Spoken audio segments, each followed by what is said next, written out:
अस्सलाम वालेकुम, मैं हूं सहर और आप देख रहे हैं प्रॉफिट नेचुरली। नाज़रीन, आज की वीडियो में हम आपके लिए लेके आए हैं बहुत ही शानदार टिप्स जो इफ्तारी के टाइम पे आपके बहुत ही काम आएंगी। खस्ता और मज़ेदार पकोड़े बनाने के लिए, मज़ेदार दही बड़े बनाने के लिए, पकोड़े कढ़ाई पर चिपक जाते हों, पकोड़े ऑयल पी जाते हों, फैट फ्री आलू के चिप्स बनाने, समोसे की पट्टियाँ ज़्यादा अरसे तक महफूज करने और ऐसी मज़ीद कई टिप्स के लिए वीडियो को आखिर तक देखना मत भूलिएगा, लेकिन चैनल को फ़ौरन से सब्सक्राइब ज़रूर कर लें। मज़ेदार पकोड़े बनाने के लिए, अगर आप जायकेदार और मज़ेदार पकोड़े बनाना चाहते हैं तो पकोड़े बनाते हुए इनमें थोड़ा सा लहसुन भी पीस कर डाल दें। इससे पकोड़ों का जायका भी अच्छा हो जाएगा और ये आसानी से हज़म भी हो जाएंगे।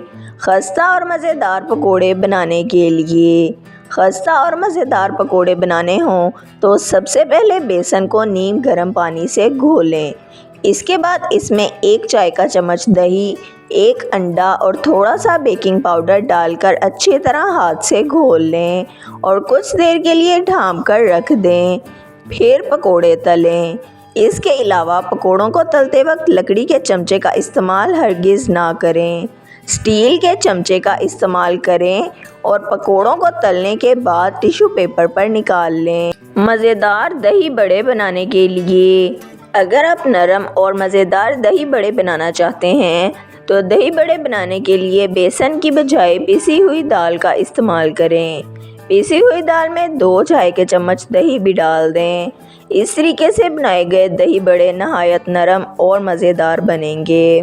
समोसे की पट्टियाँ ज़्यादा दिन तक स्टोर करने के लिए, अगर आप समोसे की पट्टियाँ लंबे अरसे तक स्टोर करना चाहते हैं तो समोसे की हर पट्टी को दूसरी पट्टी पर रखने से पहले इस पर मैदे का छिड़काव ज़रूर करें ताकि ये पट्टियाँ आपस में चिपके नहीं।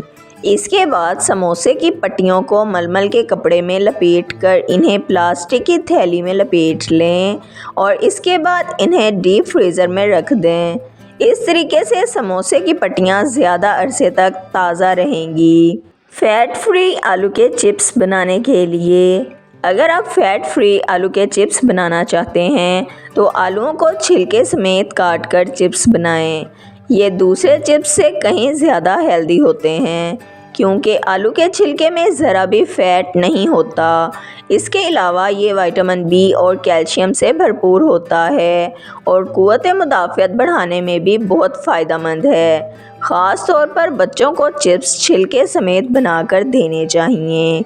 पकोड़ों को नरम बनाने के लिए, अगर पकोड़े बनाते हुए सख्त हो जाते हैं तो ऐसे में पकोड़ों का अमेज़ा बनाते हुए इसमें 2 चम्मच गरम तेल शामिल कर दें और अमेज़ा गरम पानी से घोलें। पकोड़े ऑयल पी जाते हों तो, अक्सर पकोड़े फ्राई करते हुए ऑयल पी जाते हैं।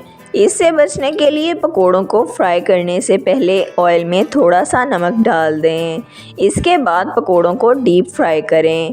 इस तरीके से पकोड़े फ्राई किए जाएं तो पकोड़ों में ना ही इजाफी तेल होगा और ना ये आपकी सेहत को नुकसान पहुंचाएंगे।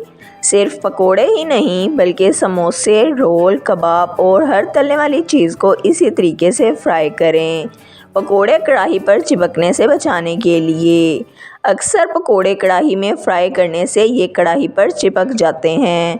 अगर आप चाहते हैं कि पकोड़े फ्राई करते हुए कढ़ाई पर ना चिपकें तो इसके लिए सबसे पहले कढ़ाई में तेल डालकर दरमियानी आंच पर गरम करें। इसके बाद चूल्हा बंद कर दें और पकोड़े डालकर इन्हें दरमियानी आंच पर ही फ्राई करें।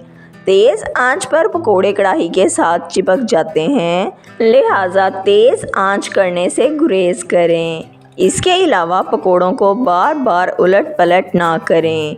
बार बार साइड तब्दील करने से पकोड़े टूट जाते हैं। वीडियो को लाइक, शेयर और सब्सक्राइब कर दें।